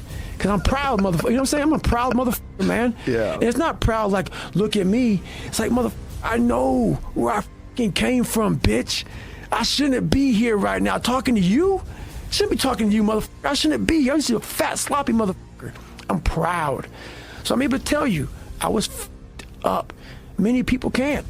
It's not even real. All those mornings that you don't want to get up, and I look at it as like a rock, and you find this rock, and that rock is you. And every day you fight not wanting to get up, and you do anyway. You chip another piece off that rock. And every day you fucking eat the right foods, and every day you go to train, you train harder and harder and harder and harder, and you get up earlier, and all these things you do to start forming yourself. You're chipping another fucking piece of that rock up. Before you know it, you have this beautiful piece of artwork that you built. And then once you get there, you see it, and it becomes real. Like, oh my God, I fucking did this shit. And so like the journey becomes so real then. But so many people aren't willing to chip away at that stone that is them, to start chipping off those rough edges. That's the fear. The fear is never reaching your potential. That's it. That always falling short, always quitting before you're done, always procrastinating, always not doing the right thing. And then one day you're an old man. Yep. And you look back and go, God, I could have been great. Yep. I could have been great. I never forget one time I was running by a graveyard when I was fucking just trying to become, I was fat. And I ran by a graveyard and I looked out there, and I have all these epiphanies, man. I have all these moments of like, it's crazy, man, of just thought. Cause I'm always by myself and always in deep thought about how to be better. And I look out there, I'm like, man, I wonder how many of you motherfuckers in there are so upset with how you lived your life and fucking just regret how you lived it. And I'm running at 300-pound man thinking, man, don't fucking die like this, bro. Don't die like this. So people wonder where this shit comes from me. It comes from such deep thought of trying to see what this is all about. What is this life all about? What am I all about? Why am I here? You know, I had to find purpose. And my suffering, it had a purpose. It had a fucking purpose. Many people build confidence in different ways, and they build belief in different ways. Coming from where I came from, I didn't have any belief in myself. So some people can go read a book and get belief. Some people can go take a yoga class, have good parents. So where I came from was so far down underneath soil that I had to build belief by truly ingraining it in my brain.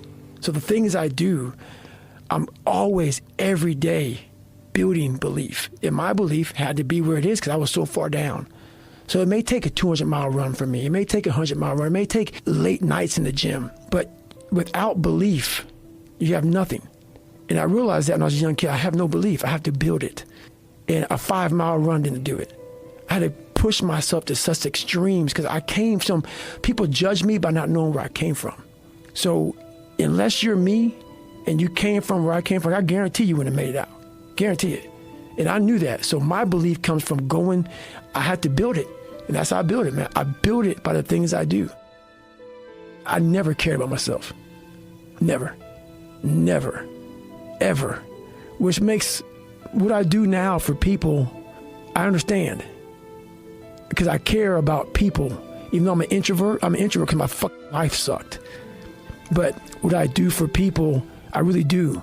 That's why I want to make sure that fucking book and things I do, that's why I don't, like, why don't you sell shit? Why don't you always, why aren't you like promoting this and that? And no, man. No, I care that you understand that I fucking want to see you fucking kill shit. I want to see you better. The purpose is always there. The purpose never leaves us because the very purpose is you. You are always the purpose. That is the number one purpose in life, is to better oneself. But where do you go to? You wake up on a morning, it's cold, it's wet, it's dark, you've got no cartilage in your knee, you've got shorts, whatever it is that's the issue today. Keep talking. I need you to keep talking about what you were just saying. It's warm on the couch. That's Your it. missus says stay in bed. That's it. It's comfy, That's it's cozy. That's You've got it. work later on. You had an argument last night. You're slightly it. hungover. Because I know every mother ain't going to do what I'm going to do. So this is how you level up. That's how you level up. I know there's a whole bunch of people with that right there. That fires me up. That makes me happy, what you just said. That brings joy to my life right there. Why? Because I know there's so many people that have the ability and just refuse to get off that couch. Refuse to study a few more hours. Refuse to go deeper, to go further. And that's where I gain the advantage. It's so easy to be great nowadays, my friend, because most people are weak. Most people don't want to go to that extra mile. Most people don't want to find that extra because it sucks. it's miserable, it's lonely. I figured this out. Most of us are only 1 to 10% away from greatness. But we think we're so far away from it that we never try. And once I started going down this journey, I started realizing that, and those percents started to add up. And before I knew it, my mind started hardening, and I started passing so many different people that I thought were so far above me. And then before I knew it, man, I became uncommon amongst the uncommon. Life is a training ground. While you may live a long life, it doesn't mean you graduated at the top of the class. You just lived a long, boring, despicable life. And that's not what I wanted to do.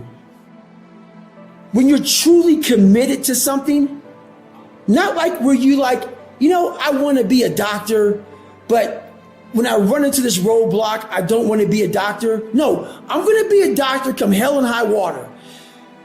I needed that kind of commitment. And David Goggins didn't know about that commitment. I knew how to wash a car. I knew how to clean a house. I knew how to, do all these manual labor jobs. But when it came down to true suffering, to the highest of suffering, I didn't have that next level of, all right, we have this next level. David Goggins wasn't enough. So I went into my mental lab and realized, but I want to be great, but I don't have greatness in me.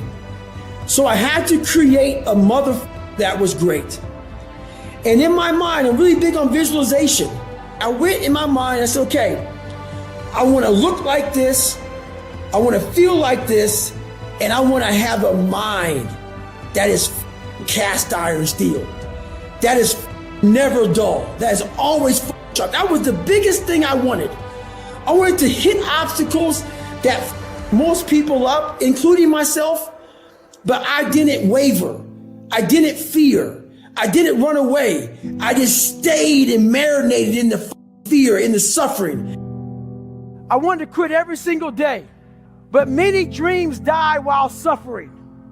And many of us out here have suffered. And when you're suffering, I'm not talking about just physically, I'm talking about emotionally, spiritually. It could be a relationship. When you're suffering, you give up on the very things that you wanted the most. When I was going through pararescue, I wanted to be a pararescueman so bad, but that water haunted me. So when the suffering got too much, my dream died.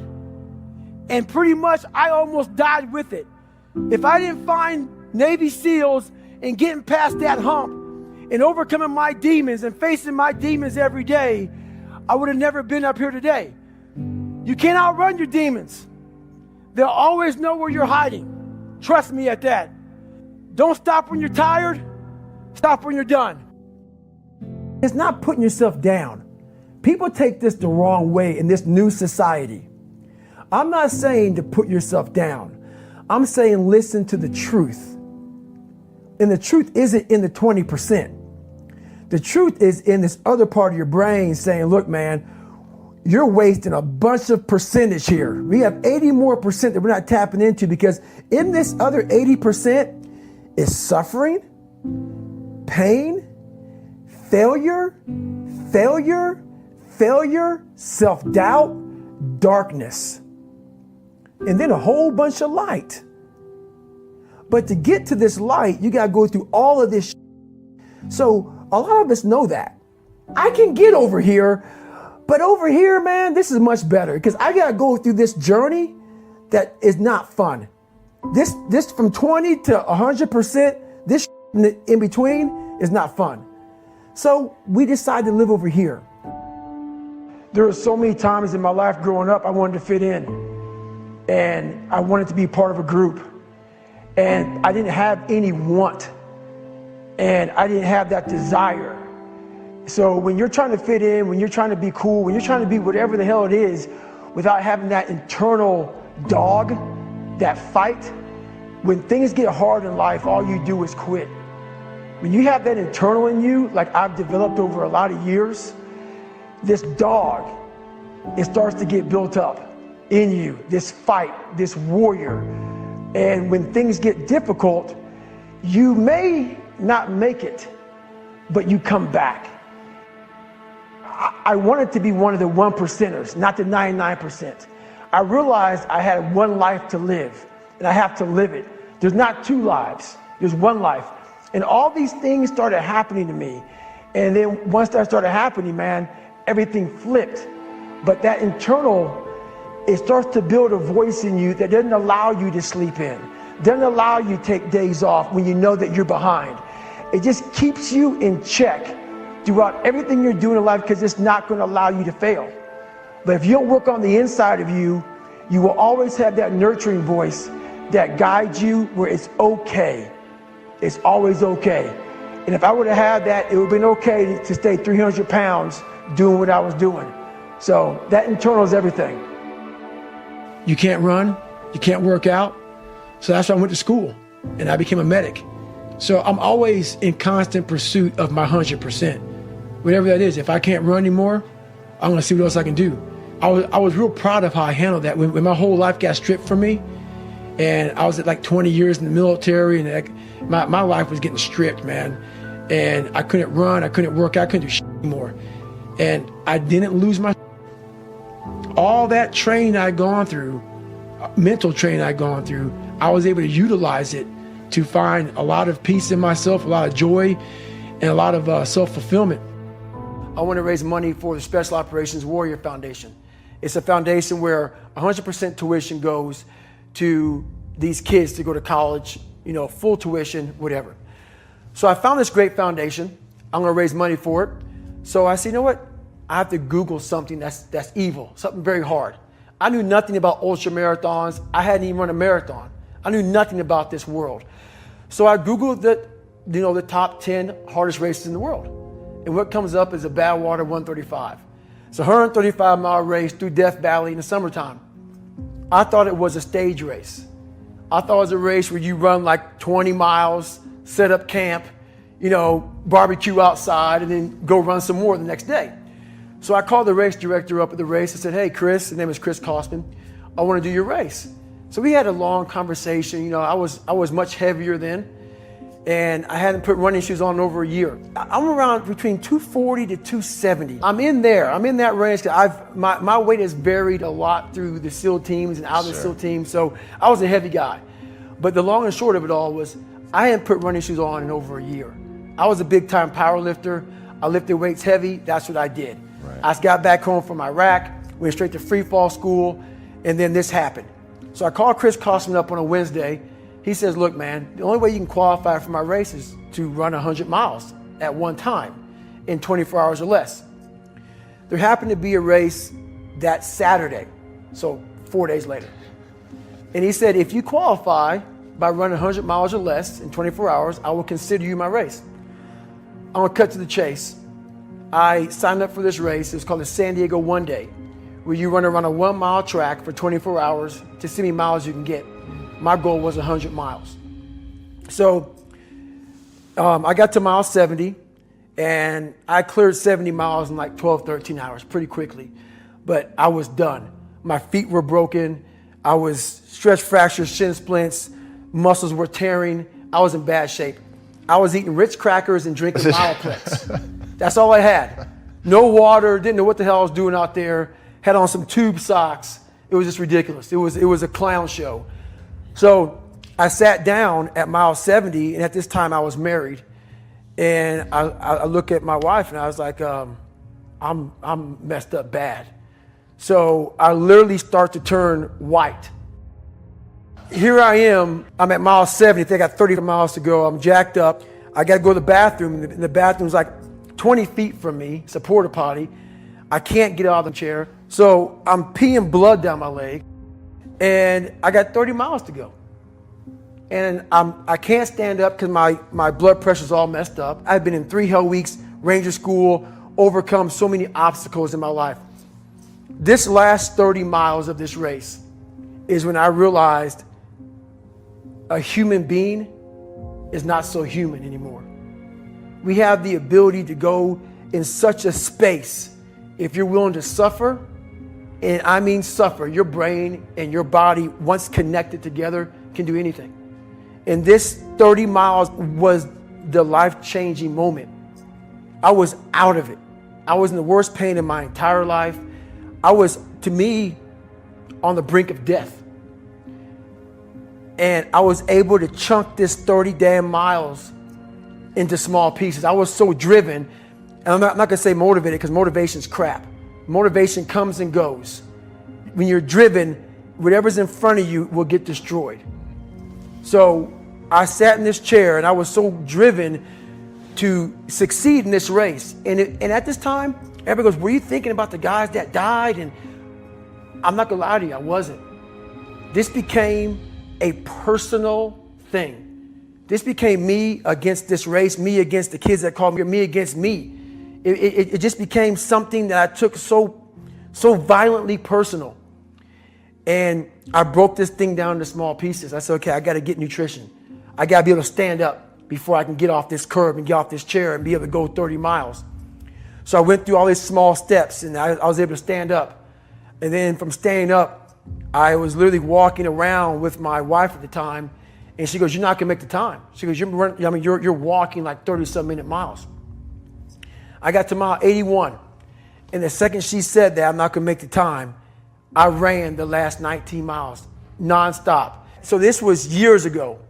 I had literally the size of $50. I had to get compression tape, and I taped up my ankles and I taped up my feet, and that's how I got through that race. My shins hurt so bad from having stretch fractures that the only way I could continue on was I taped it so I wasn't doing the flexor motion that activates your shins. So I taped my ankles and my shins up, and I got that because in my third hell week, they weren't gonna let me go back through train anymore. So I literally went through all of BUDS, my last SEAL training, with stretch fractures and shin splints. And how I did it was I would tape my ankles all the way up to my calf every morning. So for the first hour, the pain was excruciating. But what happened is my feet would go numb. And I did that every single day for 6 months. That's how I got through my third hell week, because I was so broken from the first two that the commander said, hey, the CEO said this is your last time we're sending you through. So that's how I got the idea to do that. And people may listen to this and say, this guy is sadistic, he's crazy, No, if you know how I came up, you realize I was just a scared kid that found drive and passion to be something much better than what he thought he was. That's all it is. Cookie jar is something that I've made up of all the failures of my life, all the things that I failed and I went back. I failed and I went back and I finally succeeded. All the things that kicked my ass, I put them all in the cookie jar, because at times of hell, even the hardest men, in times of suffering, what we do is we forget how hard we really are. Because that's what suffering is. Suffering is a test. That's all it is. Suffering is the true test of life. And so that cookie jar travels in my brain. So whenever I get put in a situation where I have poopy pants, the woe is me mentality of, oh my God, life sucks, I take the 1 second decision. I step out of my life for 1 second, go in the cookie jar, pull up, oh, you were in 3 hell weeks and finished 2. One of those hell weeks, a guy died because it was so bad. Oh, you are a badass. You are. I put it back in the cookie jar, and I remember who I really am. I'm not the kid that was called. I'm not the scared kid. This is who I am. It's a reminder of who you truly are at the core of yourself. But what I was saying to myself the whole time on that track, and this is what I say to myself: self-talk and visualization are the 2 keys to my success. I believed for that last 19 miles, I was indestructible, because I took myself in that chair, crapping up my back, peeing blood down my leg, shin splints, stretch fractures. I use all that for motivation versus negativity. I use it for motivation. I said to myself, who on this earth would still be going right now? You are. You are. You gotta be the hardest on the planet. Is it true? I don't give a f. At that time, it got me to the finish line of that race. I believed it. I believe it today. I believed it enough to where my body said, he's not going to stop.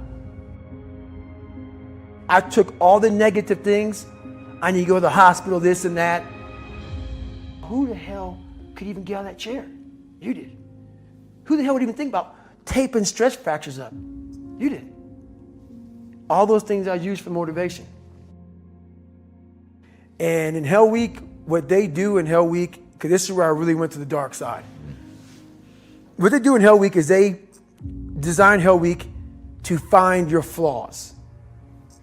And they do a really good job of that. It's 130 hours of continuous training. You may get 2 hours of sleep. And they beat the shit out of you and find everything wrong with your mentality. And then they start Hell Week. And that's the beauty of it. And for me, I'm not some naturally God-given guy. I don't have a great bit of talent in anything. So what got me through horrible times was the dark side. My name is David Goggins. I created Goggins. Goggins is the guy that can take anything you put in front of him. You want to break my legs? So be it. I have a way of going to a place like I did in that race where all the pain and suffering that they put on top of me in Hell Week, I will reverse that pain and suffering and I will take your soul. So every instructor that put me through BUD/S, my job, what drove me was I wanted you to go home that night after you beat the living shit out of me and I smiled in your face. I wanted you to feel worse than I did and you were going home to a nice warm bed with your wife or your kids and a nice meal, and I was still out there in the grip, suffering for another 100 hours. I wanted you to think about me knowing that I'm comfortable being very uncomfortable. And I want you to think about when you went through Hell Week, how uncomfortable you were and how bad you wanted to quit, knowing I'm not thinking that way. So the dark side is something that I've designed. It's an evil place I can go that very few things can hurt me. I use the hurt you're trying to put on me, I flip it upside down and use it. You trying to use it for kryptonite? No. It's power pillars for me. I'm using it for strength. I just flip negative into positive. That's all it is. I was just an insecure, scared kid. And the only way I could find myself was through putting myself through the worst thing possible. My biggest advice to give everybody in the world is, like I say, we live in an external world. Everything is you got to see it, touch it. It's external. If you can, for the rest of your life, live inside of yourself. Stop listening to everything that makes no sense. All these insecure people putting their insecurities on you, you got to flush it out. You got to just be whoever the hell God or whatever the hell you believe in. If you believe in nothing but yourself, I don't care what it is. You got to take everything and throw it away. You have to believe in one thing, and that is yourself. And I'm not saying don't believe in God or what you believe in, but right now, for you to find greatness in yourself, you're not going to find it by looking in a book or by even hearing me. I may give you the spark, but you've got to go inside yourself to find it.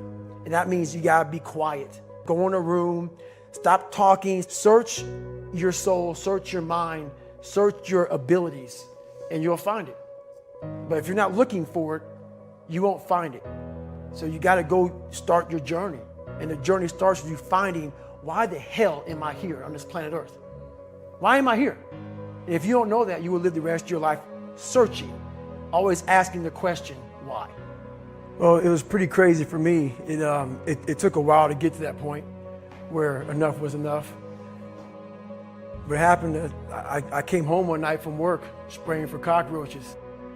And long story short, I turned on the Discovery Channel. I saw some guys going through Navy SEAL training.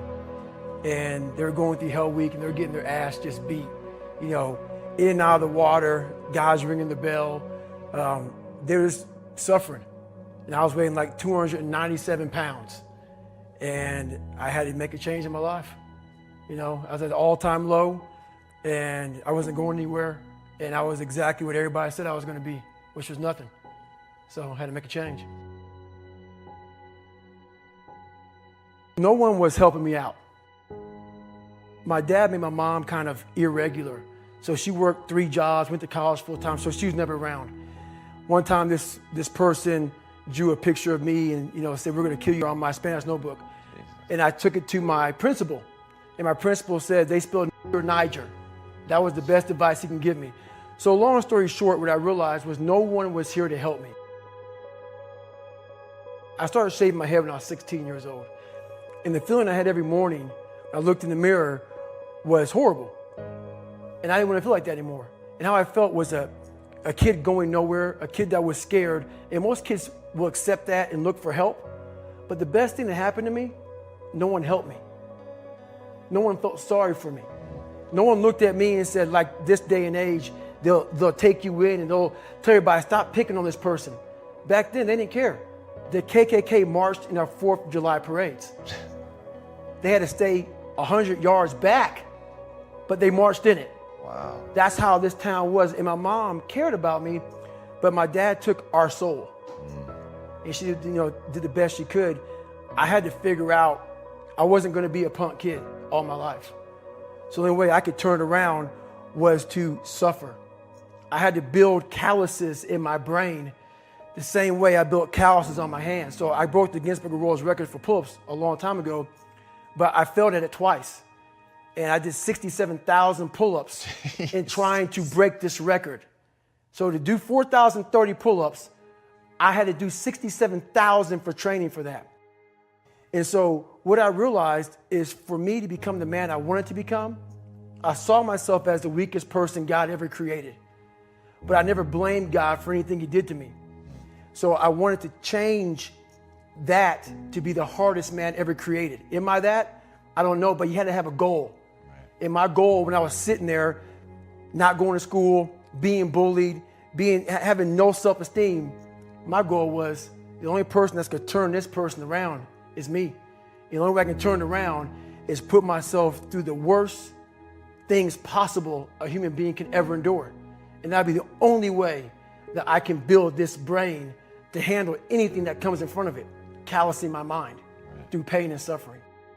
In the end, what would your advice be to that 16-year-old kid who's staring in the mirror, does not like what he sees, but is still running from adversity? Well, my biggest advice to him is that, first of all, he won't like what I say to him, because I'm going to say the exact opposite of what today's world is saying. So we read a bunch of books nowadays. As humans, we want to find out how to be someone else. What we don't do is we don't go inside. So literally turn yourself inside out. Read the book that's like we're writing a book every day of our lives, but we never read that book. So what I would challenge this young man or young woman to do is you have to look inside of yourself and see what you really want. What are you passionate about? We use these words and these little phrases of only the strong survive and all this other crap. They're all just words. I get so tired of hearing people just talking. Like right now, someone may think Goggins is just talking. You don't know me. So when I speak from passion. I speak from experience. I speak from suffering.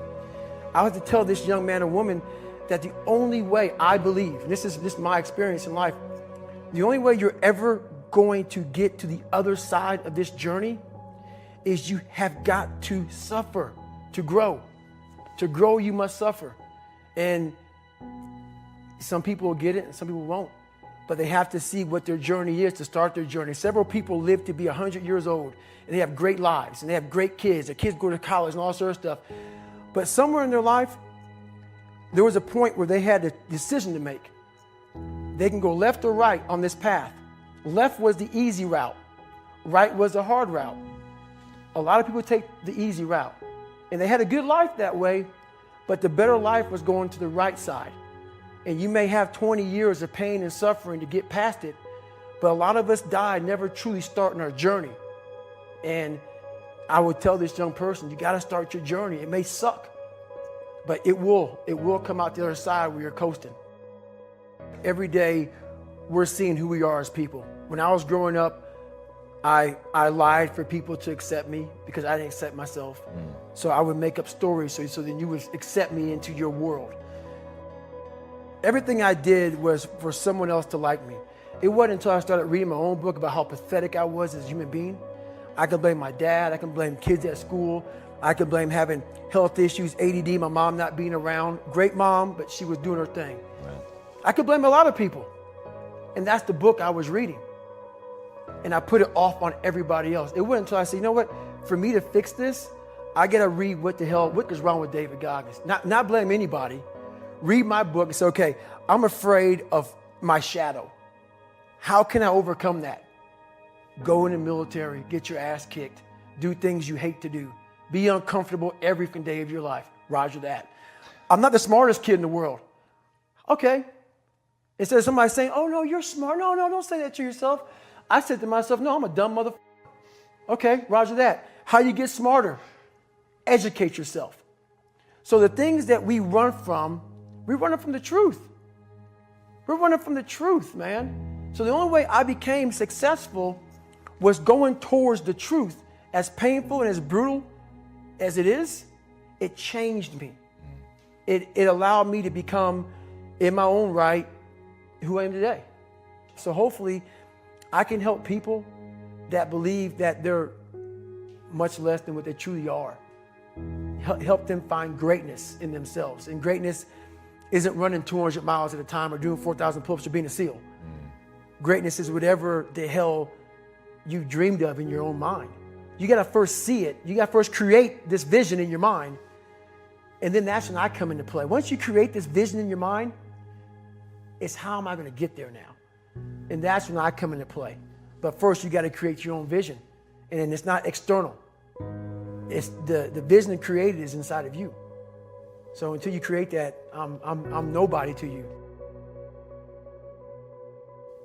I'm slowly writing a book right now. It's taking me 4 or 5 years because I have so many things to talk about. It's going to be probably several books. But the first book will probably be about my life story, how I came up, and a few lessons learned along the way. But, you know, I have so much to talk about, so much to say, just to give people a lot more than hope. So